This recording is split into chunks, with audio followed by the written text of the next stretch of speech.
এর সাথে যাদের প্যাসেজ দেওয়া হচ্ছে, করিডোর দেওয়া হচ্ছে, তারাই রোহিঙ্গাদের বাড়িঘর এখন আক্রমণ করতেছে। তো জাতিসংঘের মহাসচিব নেপিডোতে গিয়ে তাদের জেনারেলদের সাথে কথা বলে না কেন? তারাই তো এখানে পাঠিয়েছে। তুমি ইউক্রেনে $300 বিলিয়ন দিবে, $3 বিলিয়ন দিলে রোহিঙ্গারা বাড়িঘর সব হয়ে যায়।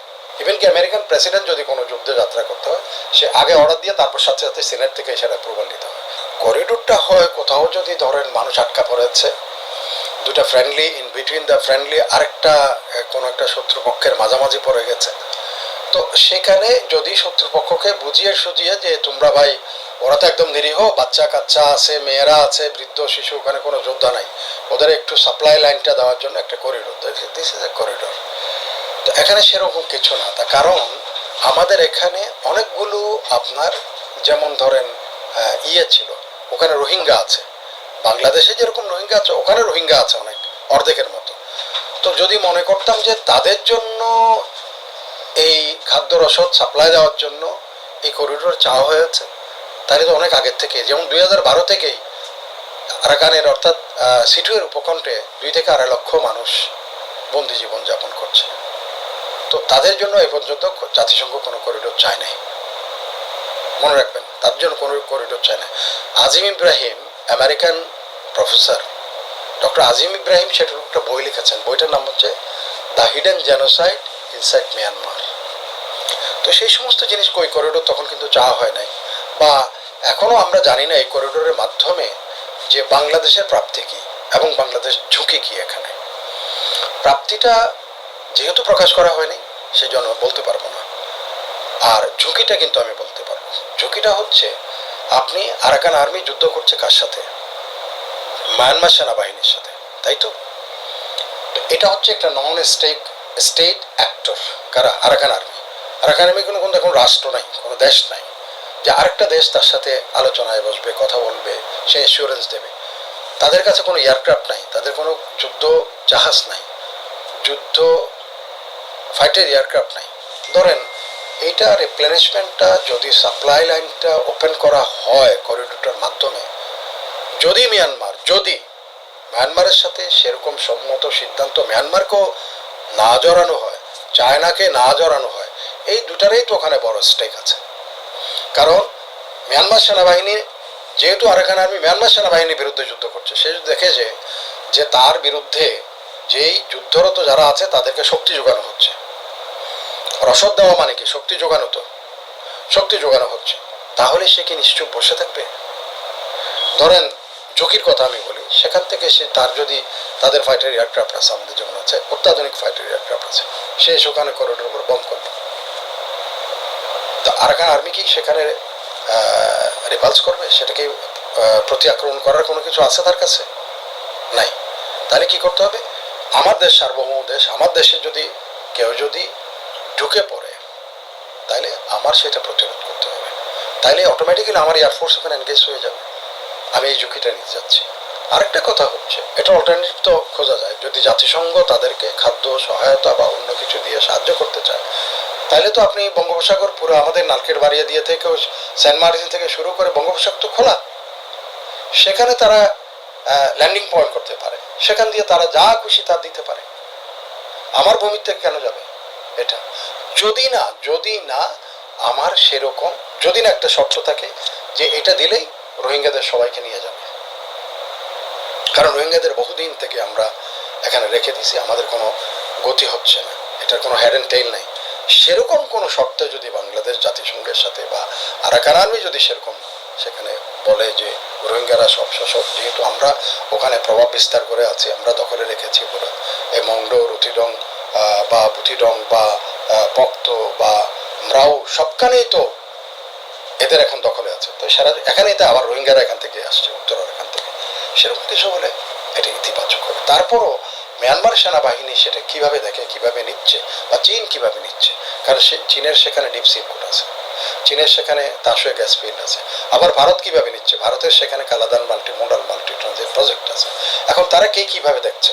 তো আমার মনে হয় সার্বিকভাবে বাংলাদেশ একটা অদৃশ্য এক ধরনের ঝুঁকিতে পা রাখছে, এবং কেন রাখছে সেটা যদি ব্যাখ্যা করে, সেটা যদি মনে হয় যে হ্যাঁ ঠিক আছে ঝুঁকি তো নিতে হবে, নো রিস্ক নো গেইন কথা আছে একটা ইংরেজিতে, তো সেই রিস্ক নিয়ে যদি আমার গেইন হয় তাহলে দ্যাটস ফাইন, আর নয়তো এটা আমার মনে হয় না বাংলাদেশের। এটা আরেকটা জিনিস এখানে আছে, ইন্টারিম গভর্নমেন্টের এই ম্যান্ডেট জনগণ দিয়েছে কিনা অন্য দেশের সাথে এই ধরনের সম্পর্কে জড়ানো, সেটা কিন্তু মোস্ট ইম্পর্টেন্ট। ওনাদেরকে এই ম্যান্ডেটটা দেওয়া আছে কিনা যে উনি আরেকটা দেশের সাথে যে এমন এই ধরনের ঘটনা হলে সেগুলি সংসদ থেকে উত্থাপন করে সেখানে রেটিফাই করতে হবে। ইভেন কি আমেরিকান প্রেসিডেন্ট যদি কোনো যুদ্ধে যাত্রা করতে হয়, সে আগে অর্ডার দিয়ে তারপর সাথে সাথে সিনেট থেকে সেটা অ্যাপ্রুভাল নিতে হয়। পৃথিবীর সব দেশে, ভারতেও একই জিনিস, পৃথিবীর সব দেশে আছে। যেহেতু জনগণের প্রতিনিধিত্বশীল একটা পার্লামেন্ট আছে, সেই পার্লামেন্ট থেকে এটা রেটিফাই করতে হয়। তো আমাদের পার্লামেন্ট নাই, সুতরাং এটা তিনটা সাময়িক একটা ব্যবস্থা, সেখানে আমি বড় একটা ঝুঁকি কোন দুঃখে নিব, এটাও কিন্তু বিবেচ্য বিষয় হওয়া উচিত। করিডোরটা হচ্ছে ইন বিটুইন, আপনি বাংলাদেশ থেকে একটা পথ দিয়ে, ধরুন এরকম একটা পথ দিয়ে সেখানে জাতিসংঘ খাদ্য পরিবহন করে নিয়ে যাবে। কোথায় নিয়ে যাবে? আরাকানের কোনো একটা অবস্থানে নিয়ে যাবে, রাখাইন স্টেটে কোনো একটাই নিয়ে যাবে। বাংলাদেশ থেকে খাদ্যটা মজুত হবে। ধরুন এই যে শিলকালির কথা বারবার বলতেছে, আমি জানি না শিলকালি হবে কিনা, আসলে শিলকালির কথা বলা হচ্ছে। সেখানে একটা এয়ার স্ট্রিপ ছিল, বিরাট খোলা জায়গা আছে, সেখান থেকে সেখানে খাদ্য জমা করা হবে।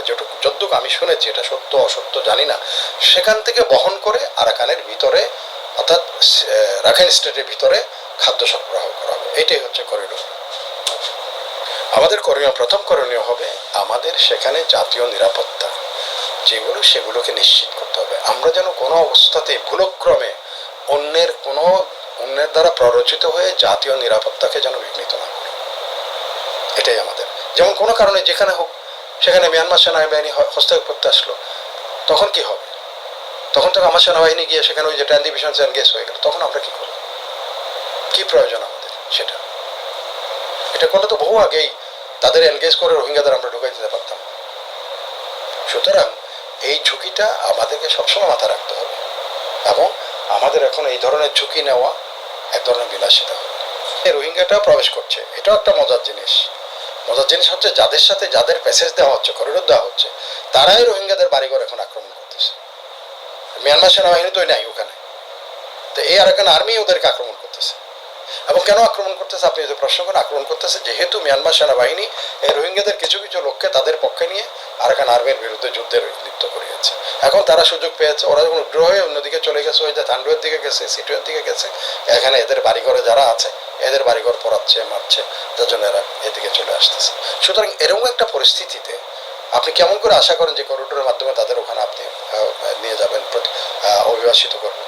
জাতিসংঘ এখানে কিছুই করতে পারে না এই পর্যন্ত। জাতিসংঘ মহাসচিব আমাদের দেশে আসে, এখানে এসে ইফতার করতে যায়, এই করতে যায়, সেই করতে যায়, আমাদের প্রধান উপদেষ্টা।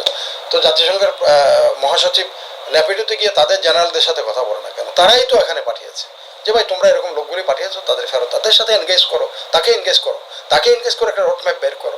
আমাদের এখানে খামাকা রোহিঙ্গারা কি বলতে পারবে যে আমি চলে যাবো, তুমি আমার এখানে আসছো, বা বাংলাদেশ বলবে আমি তোমার ঠেলে পাঠাই দিতে পারবো। তো এখানে ভিজিট করা, এগুলি এই বলকার তুর্ক আসতেছে, এই জাতিসংঘের অমুক আসতেছে, ওই জাতিসংঘের তমুক আসতেছে, এগুলি সব আমাদের এখানে আসা যাওয়া করে। আজ পর্যন্ত একটা রোহিঙ্গা তো যায় নাই, বরং আপনার এই যে ভার্সন যে আরো ভিতরে ঢুকতেছে।